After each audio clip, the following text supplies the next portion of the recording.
meu nome é Virgínia, sou terapeuta ocupacional e para dar continuidade ao nosso simpósio, eu vim falar um pouco com vocês sobre as atividades do dia a dia e como que a gente pode usar elas para a estimulação do bebê. Eu vou me referir aos profissionais da saúde com o intuito de...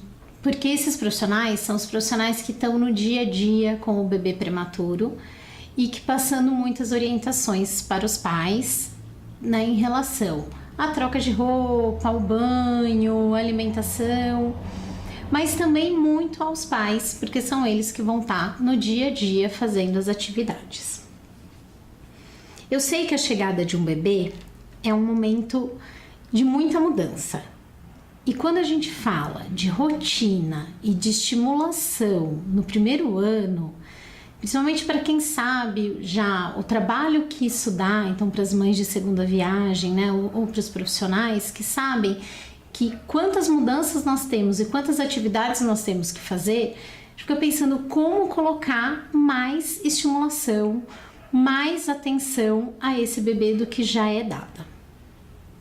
Por isso que eu acho que é importante a gente conversar sobre as atividades do dia a dia, porque elas em si já são estimulativas. Elas podem ser usadas para esse uso, né? Para que a gente possa tirar delas um máximo de ganho e a gente não ter que introduzir mais atividades na rotina dessa família. Vamos começar falando do colo. O colo é uma das atividades que exigem mais da parte física dos pais, né, da família, e que os bebês precisam muito, principalmente no primeiro ano. A gente carrega muito a criança. E quando a gente fala de um bebê prematuro, a gente fala de uma necessidade maior ainda do colo, pois a gente sabe que ele deixou um tempo de estar dentro da barriga, nesse colo protegido, aquecido, e ele foi para o mundo exterior antes do que ele deveria estar indo. Então ele está precisando mais ainda deste contato, não só por uma questão de regulação de temperatura do corpo dele, que muitos nascem ainda não conseguindo fazer esse controle, e a gente sabe hoje por muitos estudos que o colo dos pais, dos irmãos, ele oferece esse calor e essa regulação tão bem ou mais do que uma incubadora. Mas eu também falando quando eles estão indo para casa, eles vão continuar precisando dessa proteção. O colo, ele oferece, além da criação do afeto, ele oferece uma estrutura psíquica e emocional que essa criança vai precisar, né, no desenvolver da vida dela. Ele oferece também outros ganhos, como estímulo vestibular, porque o bebê está se movimentando junto com você, ele oferece o olhar em outra perspectiva desse bebê, não só dele deitado. Então é uma atividade muito interessante, muito estimulativa. Há muitas formas de carregarmos o bebê. É importante que essas formas sejam variadas sempre, porque a gente, inclusive, em relação ao controle motor da criança, quando a criança começa a ter um controle melhor de cabeça, melhor de tronco, a gente vai variando essa forma de carregá-los. Por exemplo, carregá-los de barriga para baixo, dá uma outra perspectiva dessa criança também conseguir observar o meio que ela está, que é diferente de um bebê, que neste caso dessa foto é um bebê bem pequenininho, então ele está sendo bem carregado, né, pela mãe, onde ele não tem muita visibilidade do mundo, a não ser a própria mãe, o que é importante. Mas esse bebê, quando maior, ele é interessante que ele passe a ser carregado de outras formas. Agora, carregar bebê cansa, né? Então, existem muitos tipos hoje no mercado de auxiliadores, que são chamados os slings. A gente tem alguns modelos aqui para exemplificar para vocês, né? Tem esse modelo que ele nessa foto o bebê é menorzinho, mas esse mesmo modelo a gente pode usar em bebê maiores, assim como este modelo que mostra bebês de diferentes fases de idade, né? Aqui mostra até no Brasil isso não é muito utilizado, a não ser em regiões mais frias, mas uma blusa que já vem com o canguru inserido dentro da blusa, né? Então existe hoje um leque grande para ajudar a carregar esses bebês. Importante a gente lembrar que carregar o bebê não precisa ser só da mãe. É importante também que outros familiares, o pai e outros familiares também carreguem esse bebê. Vai ampliar o contato, a interação dessa criança, né, aumentando o convívio e as experiências dela.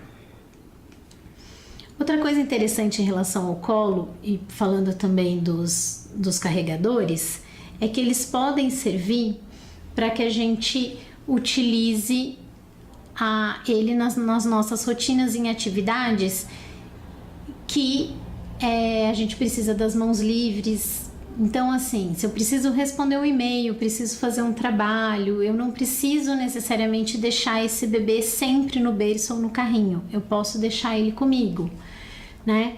Ou se eu preciso dançar, né? E tem muitos grupos hoje de mães e dançam, e isso é muito proveitoso para o bebê também, para a estimulação dele. Se eu preciso ir na manicure, né? Ou mesmo como essa foto que aparece o pai lavando a louça com o bebê no sling, né? Então a gente pensar que a gente pode fazer as atividades do dia a dia, voltar um pouquinho para nossa rotina, o que é bom para os pais, né? Os profissionais de saúde têm que lembrar de estar orientando para eles poderem voltar um pouco para o cuidado deles mesmo e não ficarem tão preocupados somente com o bebê, que eles vão ficar mais tranquilos e mais leves para poder fazer as outras atividades também. O colo, ele gera também um momento de interação onde a gente pode estar brincando e estimulando essa criança, né? Então, a gente sentar no chão com a perna dobrada e tá com esse bebê na nossa perna possibilita o olhar dessa criança pra gente, fica mais próximo, né? Fica direcionado a mãe e o bebê ou outro familiar, e nele a gente pode estar oferecendo brinquedos. O colo também a gente usa muito para interação com o bebê, e aí a gente pode usar o colo não só no colo no sentido de carregar essa criança, mas no colo também de posicioná-la ela no nosso colo, para que a gente possa estar utilizando esse momento para estimular ou para fazer brincadeiras. O momento de repouso também é importante, quando nós, em alguns momentos, claro que não em todos, porque os pais também precisam descansar, mas em alguns momentos esse momento de repouso da mãe, do bebê, do pai, do bebê, com o bebê no colo. Isso proporciona, além da interação, mas esse contato físico, um relaxamento melhor e mais prazeroso para o bebê. Vamos lembrar que dentro da barriga ele estava bem protegido, bem quentinho, né? Com bastante se sentindo protegido sensorialmente. E o colo e esse momento pode ser proporcionado por isso também. Agora vamos falar um pouquinho sobre as atividades do cuidado com a criança, com o banho e a alimentação. Ressaltando que esse cuidado básico, principalmente nos primeiros anos de vida, ele é essencial para a formação psíquica da criança, né? Então não é só higiene, é também estabelecer com essa criança esse contato e a criança conseguir ter uma base emocional e psíquica de segurança, onde ela consiga fazer um desenvolvimento melhor.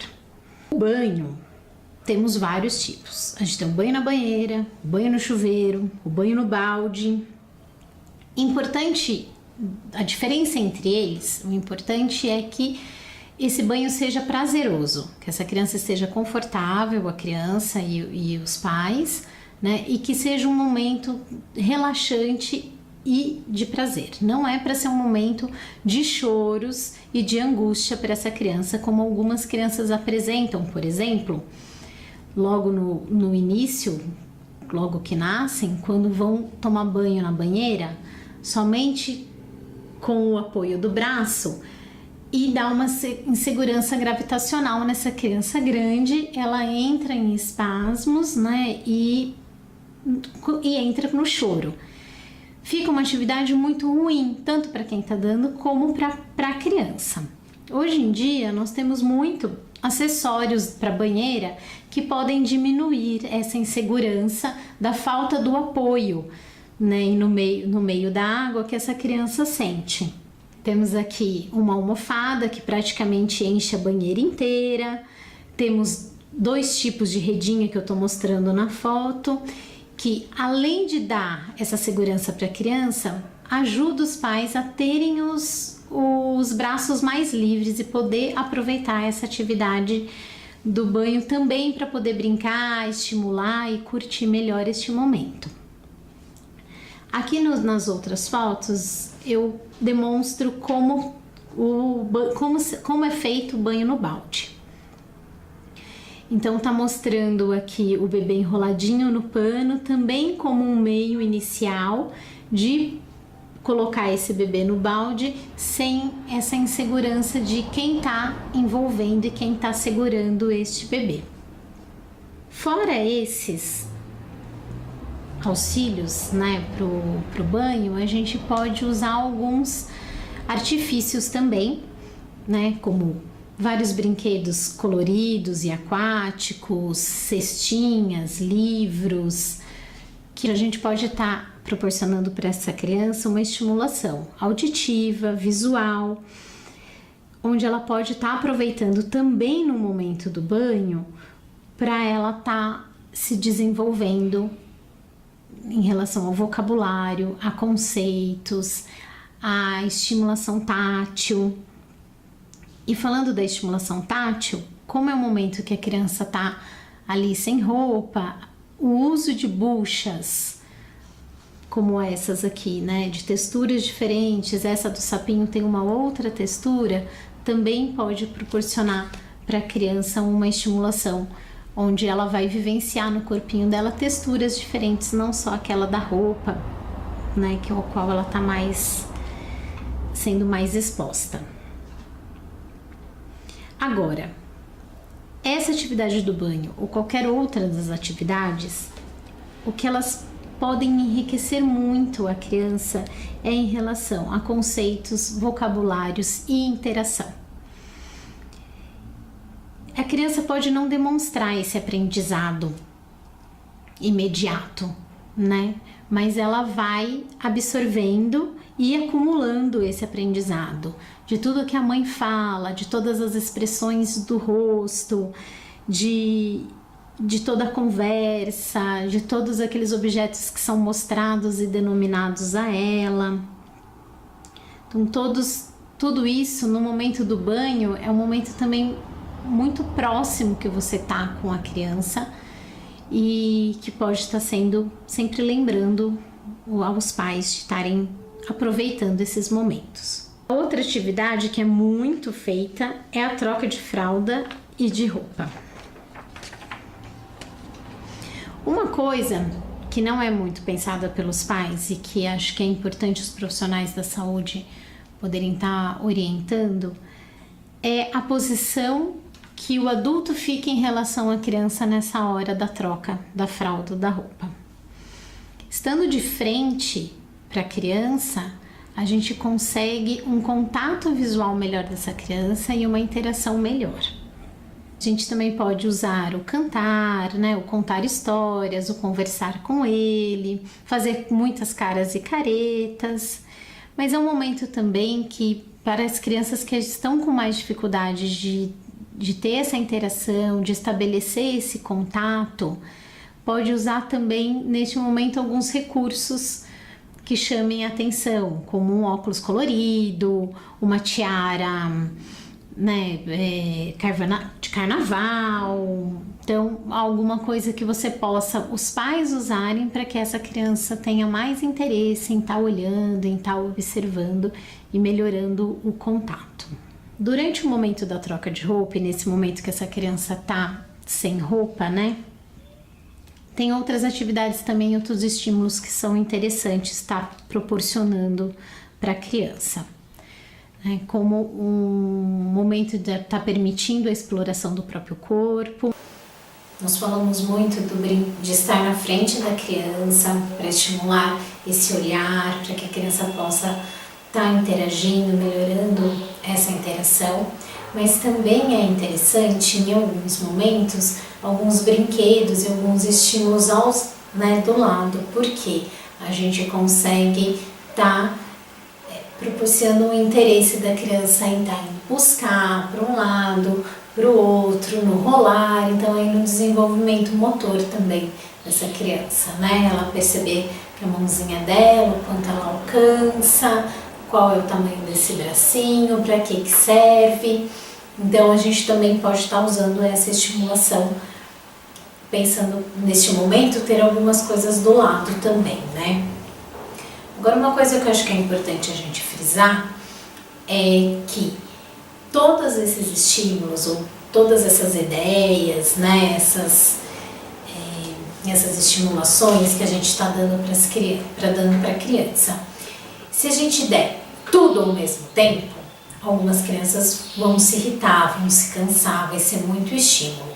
Então a gente também tem que ficar atentos a como que elas recebem esses estímulos, como que elas reagem a ele. E isso vai variar de criança para criança. Então tem que estar sempre orientando os pais, a gente está sempre pensando, os pais têm que estar sempre atentos para o quanto meu filho suporta, o quanto para ele é agradável. Que pode ser que em algum momento não seja agradável, né? Então, se eu coloco uma tiara, se é um brinquedo, ou tem criança que vai pedir 30 coisas ao mesmo tempo e vai responder bem a elas, né? Então, a gente tem que sempre estar pensando nisso, da gente também não hiperestimular, certo?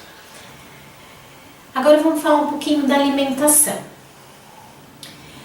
A alimentação é um momento muito rico também de estimulação, né? É um momento rico para estimulação sensorial,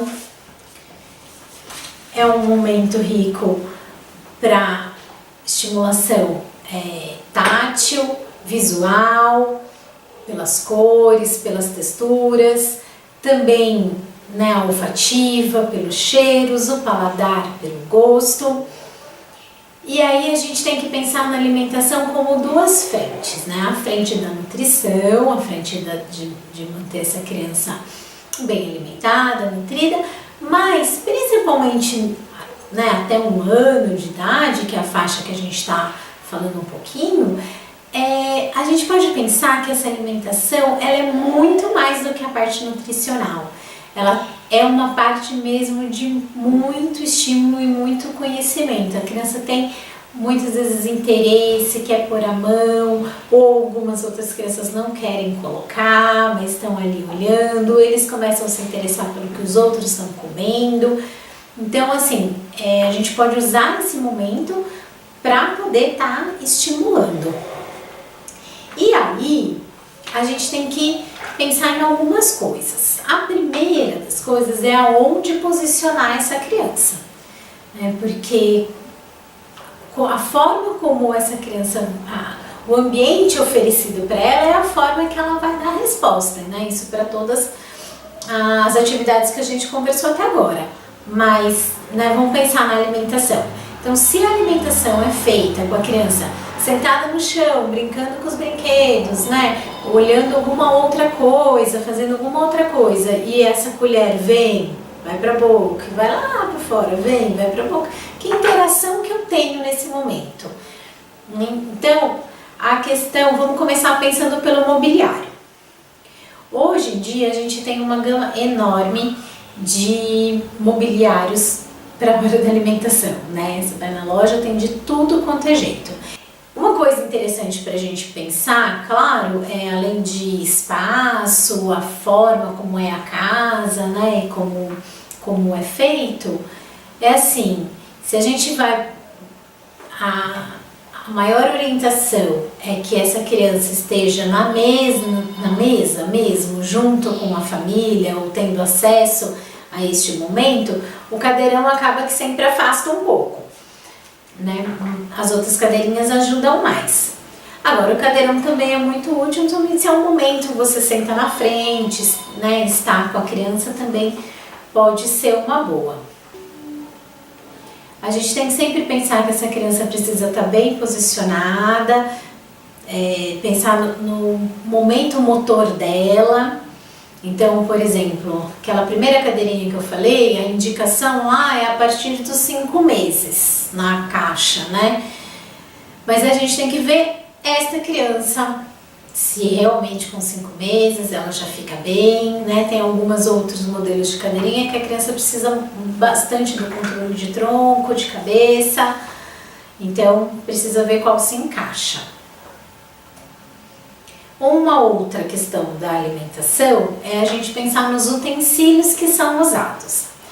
Isso tem uma coisa muito interessante, né? Nós temos uma cultura de ter coisas específicas para criança, então elas são de plástico ou de materiais que não quebram, são bem coloridas e muitas vezes vêm com algumas coisas que podem chamar a atenção.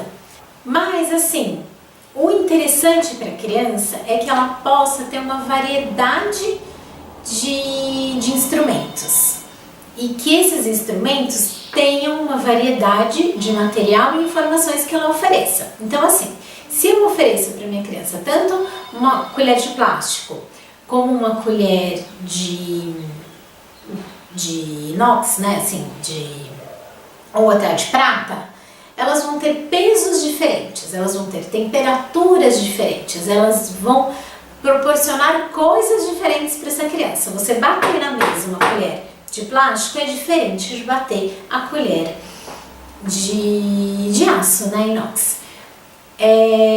A gente pôr na boca a temperatura, o controle motor que eu tenho para levar essa colher, né, o barulho mesmo que ela faz nas outras coisas, quando cai no chão, todas as informações que a criança já vai ganhando em conceitos, em exploração dos objetos. Agora, se eu dou para a criança sempre o mesmo tipo, só os de plástico, né, eu estou proporcionando para ela menos exploração. E uma coisa que eu acho que é muito interessante, que é o que me motivou muito a fazer sobre esse tema, né, é a gente pensar que assim, a gente pensar, não, a criança tem que ter estímulos, tem que ter outros materiais, tem que permitir que ela explore, tem a hora do brincar, né, como a palestra que vocês também vão ter aqui da brincadeira, porém, muita coisa pode ser feita neste momento. Então assim, é mais fácil dar para a criança já um prato diferente, uma colher diferente, uma comida e reservar ali um tempo maior de disposição para que essa criança possa fazer uma alimentação explorando mais, aproveitando mais, do que a gente fazer a alimentação e depois ir com a criança oferecer potinhos diferentes, colheres diferentes, texturas, grãos, não sei o que, e sentar lá com a criança para fazer isso. Porque assim, a alimentação vai ter que fazer. E não vai fazer uma vez por dia. Mas e aí? E as outras estimulações? Né? Será que tem tempo também? Dá para fazer todo dia? Às vezes não dá. E é bem compreensível, porque a rotina dessa família não é só este bebê, né? Cada família vai ter outras coisas para estar fazendo, trabalha, outros filhos, enfim, uma gama de variedades de famílias nós podemos encontrar nessa situação, né? Então, às vezes é mais fácil a gente pegar, é mais até garantido para o profissional, garantido para a criança, é mais fácil para os pais se a gente explica aonde você ganha com este momento. Então, se eu não proporcionar isso para minha criança, eu vou dar alimentação para ela em 15 minutos. E depois eu tenho a orientação dessa estimulação tátil, sensorial, cheiros, e sabores que eu vou ter que fazer em um outro horário e ela vai demandar de mim mais uns 40 minutos. Bom, não é melhor uma refeição por 30 minutos só do que o da refeição mais o da estimulação? Então, é um pouco isso que eu acho que a gente pode começar a pensar, e as famílias também, né? E entender que essa é uma atividade que está proporcionando a estimulação precoce, que todo mundo, né, vai falar tanto, que eles vão se preocupar tanto, as famílias de bebês prematuros, né? E aí uma outra coisa interessante dos utensílios é que alguns utensílios no mercado, eles facilitam muito para a criança no intuito de não derrubar, né, não cair da mesa. Então assim, a gente tem aqui, ó, um pratinho de tigre, né, que tem uma ventosa embaixo, que aí ele não cai, ele não se desloca. Tá, ele tem a vantagem de diminuir a sujeira do prato não sair voando. Mas se a criança só come com isso, ela não vai aprender que esse prato se mexe, não vai verificar o peso dele, né? Não vai ver que se ela virar, a comida cai. Isso pode ser ruim do ponto de vista da bagunça, mas ela é uma exploração. Como é que eu aprendo, usando, né, um exemplo da bebida, como é que eu aprendo qual é a força que eu preciso segurar esse copo de plástico com essa água, qual é a velocidade para eu tomar essa água, para eu virar esse copo de forma que ele não caia. Tudo isso eu vou aprendendo com as experiências que a criança vai aprender, não tudo no primeiro ano, até o primeiro ano, né? Ela vai aprender ainda ao longo. Mas se ela, até os 4, 5 anos de idade, sempre teve todos esses apetrechos para ajudar a manter tudo limpo, concorda que quando ela for usar o prato que quebra, né, ou for em algum lugar, for começar a caminhar com o próprio prato, for virar, ela vai ter que correr atrás dessa aprendizagem, né? E a gente também não pensa, né, mas é muito importante a gente pensar que a preparação da coordenação e da força das mãos e do braço, para depois a gente pensar na escrita, por exemplo, ela vem desde pequena. Ela não vem lá na pré-escola, né, no infantil, quando começa ali com 5 aninhos que a criança começa a aprender. Não, ela vai aprendendo com todas essas vivências do dia a dia, ela vai preparando tanto a parte cognitiva, de planejamento, de função, e a parte motora, de força da mão. Isso é importante porque a criança depois, ela faz apreensão, mas ela não tem força, ela não consegue manter, escrever logo cansa. E daí é uma criança que vai aprender a escrever, por exemplo, já com um feedback de que a escrita é ruim, é cansativa, né? Mas é porque ela não está preparada. E todas essas atividades preparam também, não são únicas e exclusivas que preparam, outras coisas também preparam. Mas é as atividades do dia a dia mesmo que preparam, né? Então, ela poder servir de uma jarrinha pequena para um outro copo, ela poder fazer esse transpasse, ela está aprendendo bastante do seu funcionamento e da sua coordenação para poder desempenhar melhor as suas atividades depois. A gente sabe o quanto que a criança derruba coisas no chão e essa coisa volta, derruba, essa coisa volta. O quanto de coisas ela experimenta quando isso acontece, né? Ela experimenta o barulho, ela experimenta a reação do outro, ela testa de novo para ver se a mãe vai fazer a mesma coisa. Então assim, ela faz também como interação e ela faz como exploração. Se eu tiver sempre uma colher dessa presa na mesa, essa colher nunca cai.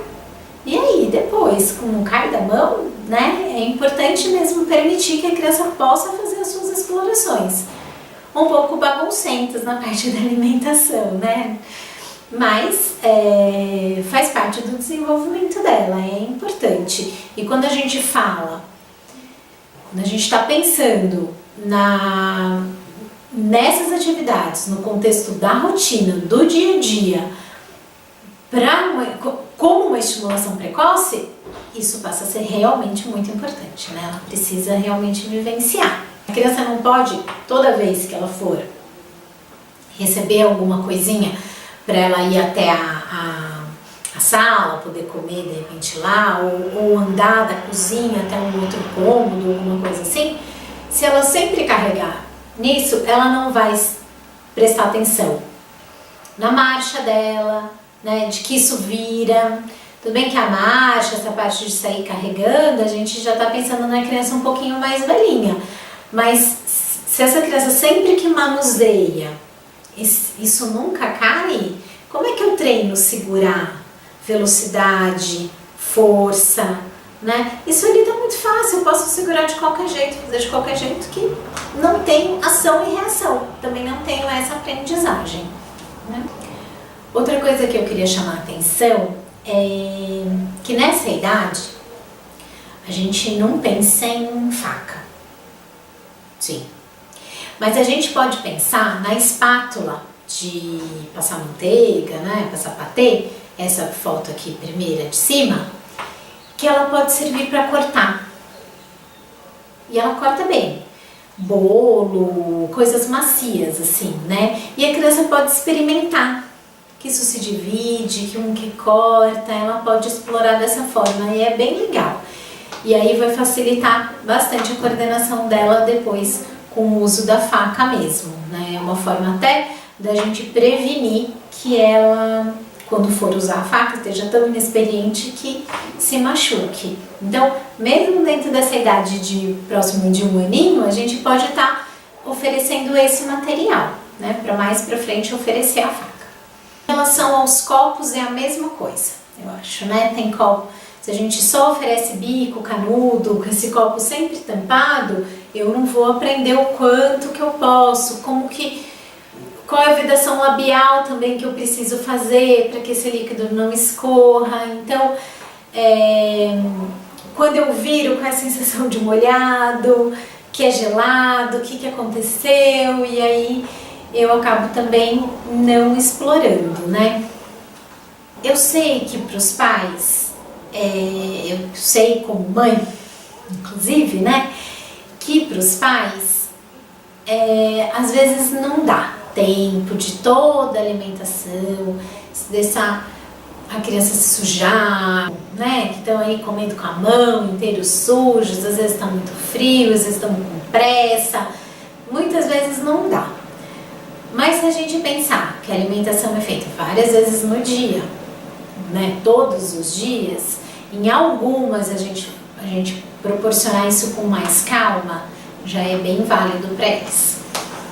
Agora, acho que pra gente finalizar, né, eu queria dizer que tudo que eu disse são ideias, né, mas o que é importante mesmo é que as famílias e nós, como profissionais de saúde, passamos para que a família esteja atenta às atividades que elas estão fazendo, né? Sair um pouquinho do automático dessas atividades e que elas possam aproveitar essas atividades para usá-las como estimulação para o seu bebê, que elas já são muito ricas, e dessa forma a gente garante uma estimulação precoce, a gente garante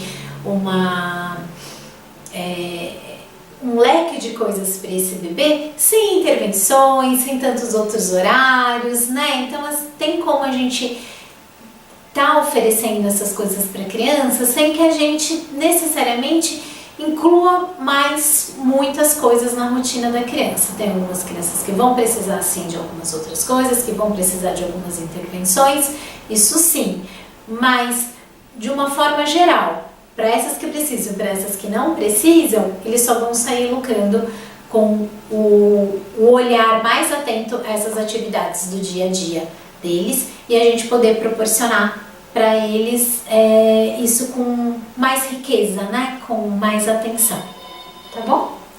Obrigada. Qualquer coisa, segue o contato do meu e-mail, pode mandar que eu respondo, tá bom? Obrigada.